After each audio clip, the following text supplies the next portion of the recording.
welcome to the Big Festoon 2026. We are here, YVT on the road at the AO Arena. Can you believe it? Dani had a dream when she started the Big Festoon, and from a room of 15 people has grown it to an arena. I am so excited because this time we are coming with intention and we have got real stories to find out who these people are, what they do, and they're going to get loud because closed mouths don't get fed. Let's go get loud with YVT on the road. Hello, and here we are, YVT on the road at the Big Festoon AO Arena 2026. I am joined by the gorgeous Barbara Escom from Barbara Escom Limited, who is about getting property and turning it into your strategic pathways for the future.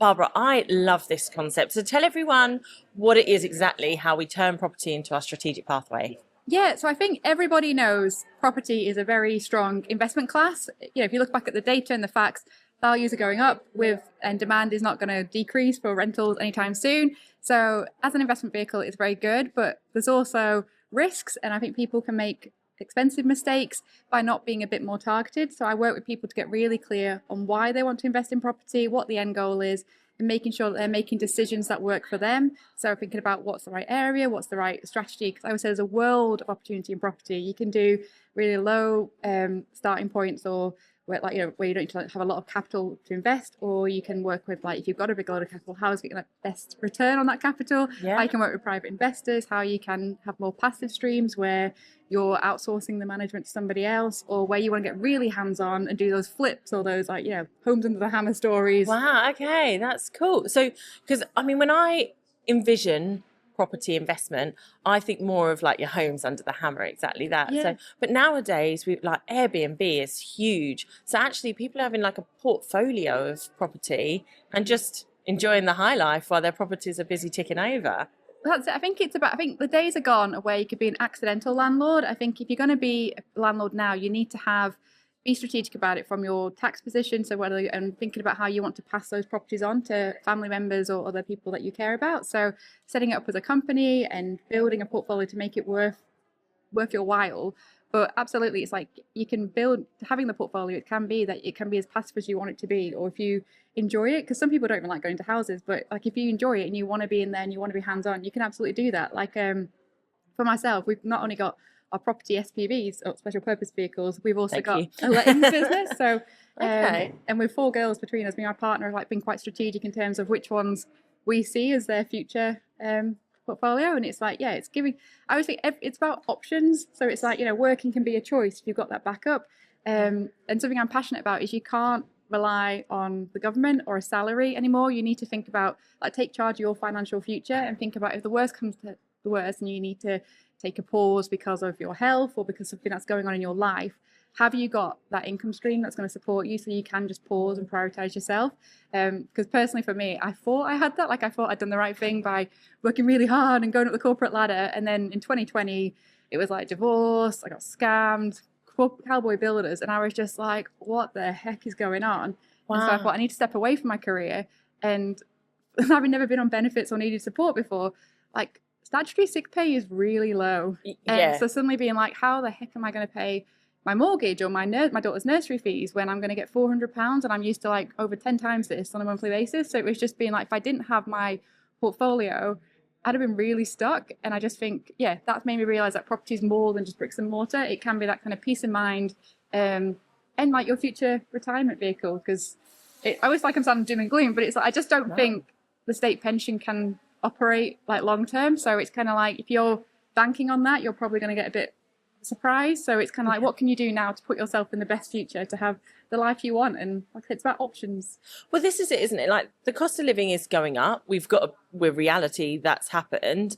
And also when pensions were thought out 20, 30, 40 years ago, they didn't think we would live as long or work as hard and things like that. And now they're oh, hang on, the cost of your pension isn't worth what we're giving you. So you said, having that income where, again, you don't necessarily have to be hands-on and involved. You just get this nice little salary, passive income each month.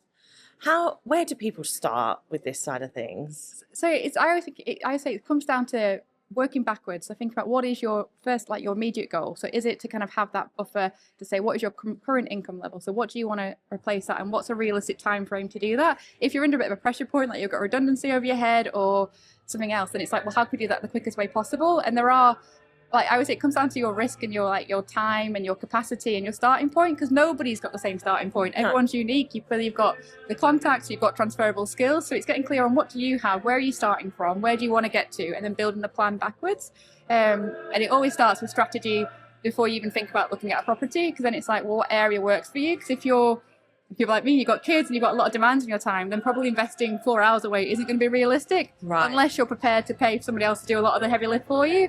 But I've also got people that are kind of like a bit wary of working with tradespeople. So it's like, well, actually, let's do a paper exercise. Let's look at title splitting blocks where you're going to add value for the property just by getting some legal leases drawn or making best use of that property. So it's trying to see what the opportunity is that's right for every person. And like I'm there as that kind of sounding board and that second pair of eyes. So bringing in my 2 decades of corporate experience to say, right, these are the risks. Because risk is not a bad thing. There's risks in everything you do. Like going on a bus is a risk. But it's like, are you comfortable with the best case, the worst case, and the most likely case? And if you're prepared for all three, it's all great.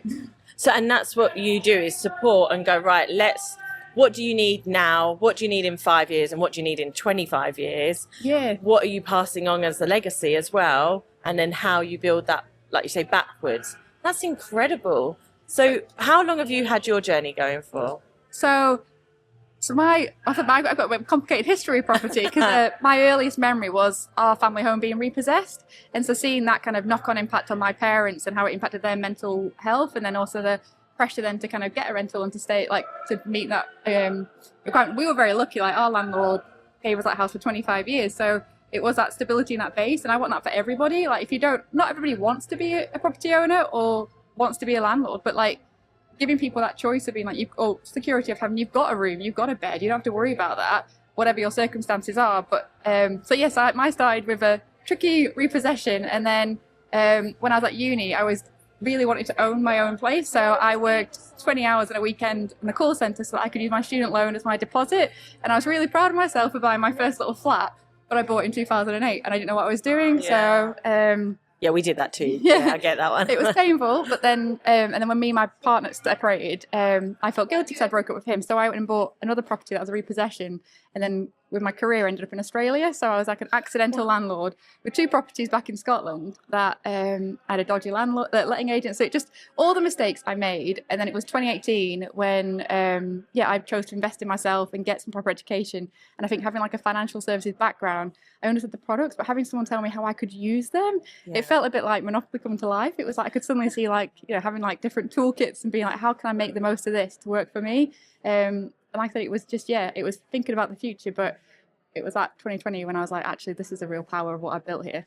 So Barbara, tell us about a top tip you've got in the property industry then. I think recognizing the strength of you and what you bring to the table. So you'll know your area, for example, better than most other people. You'll know the streets that work for certain strategies and the demographics that would work. And you'll know ceiling prices, because everyone kind of keeps an eye on what their neighbour's house is selling for. Absolutely. So recognizing that, and so is a power, but also like your network and your transferable skills. It's like what you bring to the table is unique, and it's recognizing that's the great starting point. So rather than chasing shiny pennies or trying to do what somebody else has done, focusing on you and what you know and what you want. Are there any areas that people should avoid and be like, do not do this? So I say I side eye people selling new build developments, because I think they're a bit like a new car. It will drop in value. So if you're prepared to hold it for the long term, or if you are a remote investor, it might work. But for most people, if you're looking to recycle your capital, get that best return on investment, stay away. And foreign properties, like I just think if you're not familiar with the legal framework or the products that are out there, or it's just a whole pile of risk. So something might look cheap, but normally there's a reason why it's cheap. There's a reason. So when you say foreign properties, you mean like us investing abroad rather than within the country? Yeah. Like I think it's but even in Ireland, like Ireland has different financial product rules. So some of the things that we're able to do with our UK property products with the regulation that we apply, like we get more opportunity to be more creative and do more, like take more leverage, whereas like in Ireland, probably because of the way they were hit by the crash, they're a lot more cautious, so it's not as good. Phenomenal. Barbara, that is incredible. I mean, I could talk to you. I want to find out more about your story, but we are going to have to cut it there. If you are in a position where you're ready now to look at your future, look at that investment, and can do that strategically through property, Barbara is the lady you need to go to. We're going to grab all our show notes, all your details, and we're going to stick them in the show notes below. Go and connect, go and find out, and just start with asking the questions, right? Absolutely. Yeah. Fabulous. Barbara, thank you so much for joining us at YVT On The Road at the BIG Festoon AO Arena. Thank you. Okay, Barbara, before you go. The BIG Festoon is at the AO Arena. What an absolute step up. This is incredible.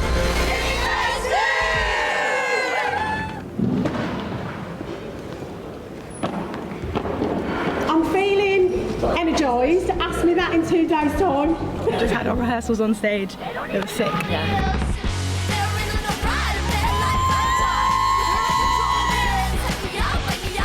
How are you feeling, Dani?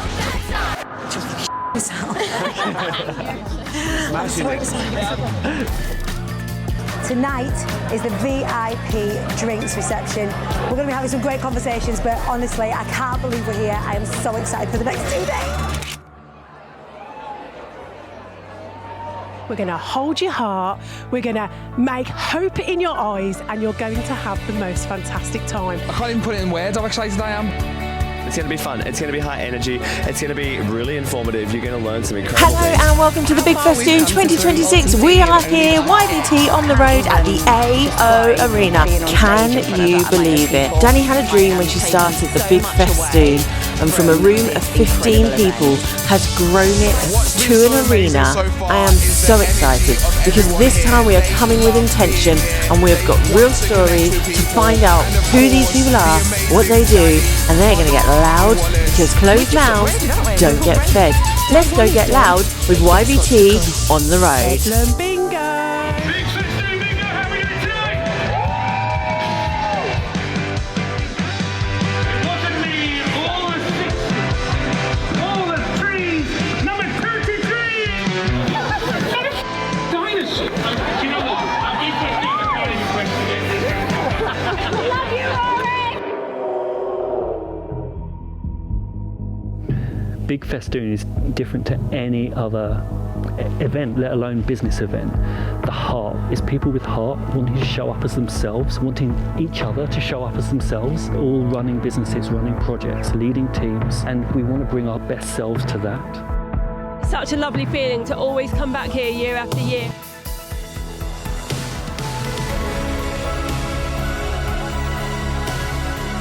A lot of emotions released.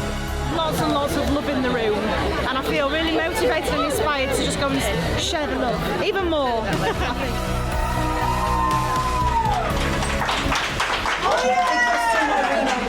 Phase 1. We're coming back in March next year. I will see you then.